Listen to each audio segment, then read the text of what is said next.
নমস্কাৰ মোৰ শিক্ষাৰ্থীসকল, মই প্ৰণৱে ইউটিউব চেনেল ফৰ এডুকেশ্যনৰ অন্য এটা ভিডিঅ'লৈ তোমালোক সকলোকে স্বাগতম জনাইছোঁ।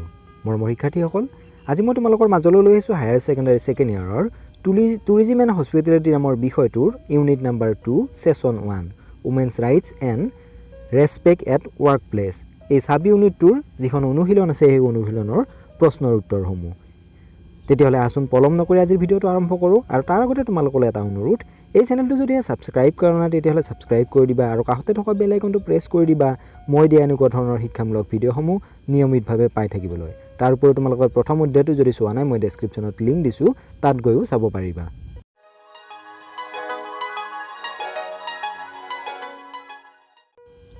প্ৰশ্ন নম্বৰ 3, ভ্ৰমণৰ সময়ত মহিলাৰ সুৰক্ষাৰ সৈতে জড়িত সকলো সুবিধাৰ তালিকা প্ৰস্তুত কৰা।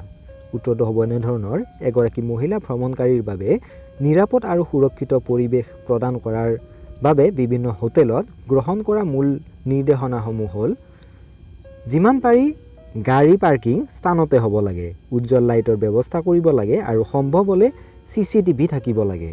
দ্বিতীয় পইণ্টটো হৈছে চেক ইন কৰাৰ সময়ত এজনী মহিলাৰ কোঠাৰ নম্বৰ কেতিয়াও পঢ়িব নালাগে বা কাকো নিদিব, যাতে আন কোনো দৰ্শকে ইয়াৰ বিষয়ে জানিব নোৱাৰে, বৰঞ্চ তাইক ৰেজিষ্ট্ৰেশ্যন কাৰ্ডত থকা ৰুমটো আঙুলিয়াই দিব। নেক্সট পইণ্টটো হৈছে দুৱাৰত পিপ ফুটাৰ দৰে অতিৰিক্ত সুৰক্ষাৰ বাবে হোটেলত উপলব্ধ বিভিন্ন বৈশিষ্ট্যৰ বিষয়ে অবিবাহিত মহিলাসকলক জ্ঞান দিয়া। চতুৰ্থতে মহিলা লোক থকা সকলো কোঠাতে বিচনাৰ কাষৰ পোহৰৰ নিয়ন্ত্ৰণ উপলব্ধ আৰু কাৰ্যক্ষম হ'ব লাগিব। পঞ্চমতে অনুৰোধ কৰিলে এনে লিংগৰ ৰুম ছাৰ্ভিচ এটেণ্ডেণ্টৰ ব্যৱস্থা কৰিব পাৰিব।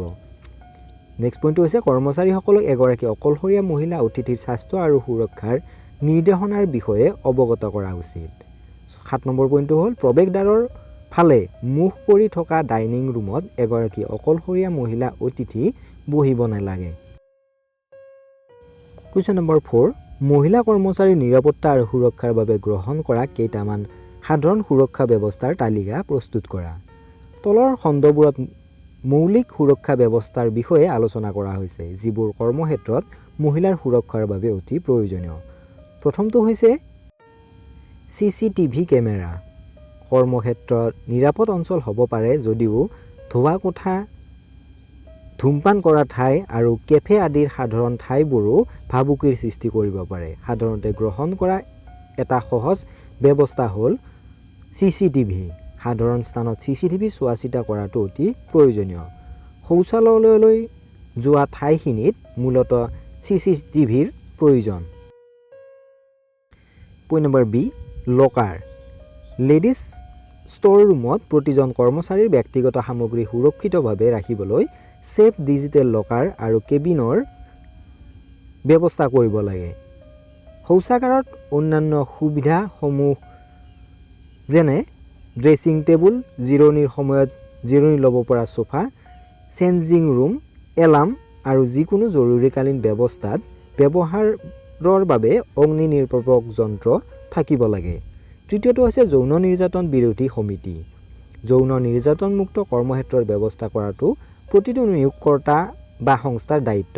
কেৱল এইটো ইয়াৰ আইনী বাধ্যবাধকতাই নহয়, এই সংস্থাটো আৰু ই চলোৱা ব্যৱহাৰ স্বাৰ্থতো কাম কৰে। পইণ্ট নম্বৰ D, মহিলাৰ হেল্পলাইন। মহিলা কৰ্মচাৰীৰ বাবে এক ফলপ্ৰসূ সুৰক্ষা ব্যৱস্থা হিচাপে যৌন নিৰ্যাতনৰ নীতিৰ উপৰিও মহিলা হেল্পলাইন নম্বৰ সাধাৰণ ৰাজহুৱা স্থান যেনে বাথৰুম, কেফেটেৰিয়া আদিতো প্ৰদৰ্শন কৰিব পাৰি, যাতে জৰুৰীকালীন অৱস্থাত প্ৰয়োজন অনুসৰি এইবোৰৰ উল্লেখ কৰিব পাৰি। প্ৰশ্ন নম্বৰ 5, কৰ্মক্ষেত্ৰত মহিলাক সুৰক্ষা দিয়া বিভিন্ন আইন সম্পৰ্কে আলোচনা কৰা। কৰ্মক্ষেত্ৰত মহিলাক সুৰক্ষা দিয়া কিছুমান আইন তলত বৰ্ণনা কৰা হ'ল।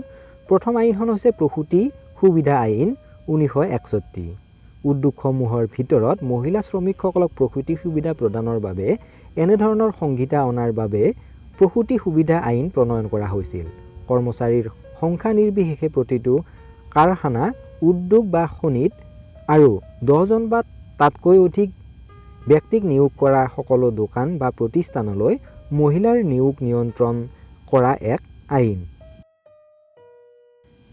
নেক্সট এখন আইন হৈছে সম পাৰিতোষিক আইন 1976।